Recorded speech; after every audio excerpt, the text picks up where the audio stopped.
We did a poll, I think this was a Zogby poll that we did at Heritage about a year ago, and we asked the following question. If a family in the U.S. has a decent, uncrowded house or apartment to live in, ample food to eat, access to medical care, a car, cable television, air conditioning, and a microwave, should this individual be considered poor or not poor?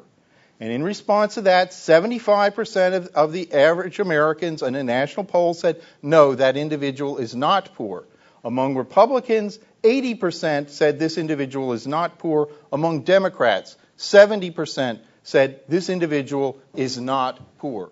There is virtually no relationship under the current poverty measure between poverty as it's understood by the average American and poverty as it's measured by the government.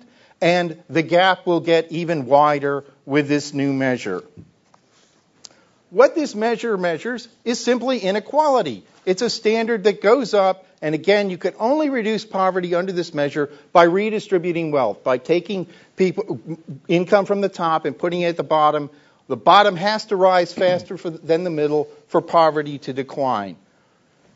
There is, I think, so why don't we just call this an inequality measure? This thing was proposed way back in '63, this sort of inequality measure instead of a poverty measure. The Johnson White House turned it down, okay?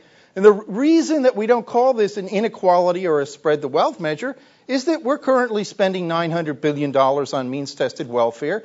And if you were to suggest to the public that we ought to spend more money in order to level incomes, you would have virtually no support for that.